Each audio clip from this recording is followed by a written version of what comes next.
ગોંડલમાં પૂર્વ ધારાસભ્ય જયરાજસિંહ જાડેજા ફરી એકવાર વિવાદમાં આવ્યા છે. તાજેતરમાં ગોંડલ પોલીસ મથકમાં એક પિતાએ પોલીસમાં અરજી કરી હતી કે પૂર્વ ધારાસભ્ય જયરાજસિંહ જાડેજાના બંગલા પાસે મોટરસાયકલ ઊભું રાખતા નેતાના માણસોએ પિતા પુત્રને બંગલામાં લઈ જઈને માર માર્યો હતો, જે બાદ તેમનો પુત્ર ઘરેથી ગુમ થયો હતો. ત્યારે આરોપ લાગ્યા બાદ હવે ગુમ થયેલ યુવકનો મૃતદેહ મળી આવ્યો છે. જાણકારી મુજબ કોઈ અજાણ્યા વાહન ચાલકે અડફેટે લેતા 4 માર્ચ 2025ના રોજ રાત્રિના 3 વાગ્યા આસપાસ યુવકનું મોત નીપજ્યું હોવાની માહિતી સામે આવી છે. આ યુવકની ઓળખ કરીને પોલીસે તેની પરિવારને જાણ કરી હતી.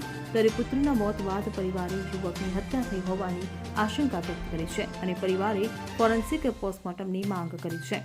તેમજ યુવકના પિતાએ ન્યાયની માંગણી કરી છે. હાલ તો આ મામલે પોલીસે અજાણ્યા વાહન ચાલકની શોધખોળ પણ હાથ ધરી છે.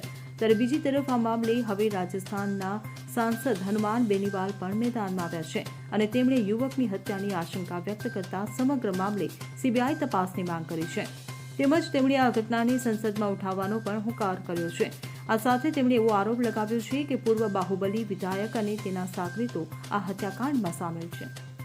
Bureau report CN24 news. હવે જુઓ દેશ દુનિયાની તમામ ખબરો તમારી આંગળીના ટેરવે.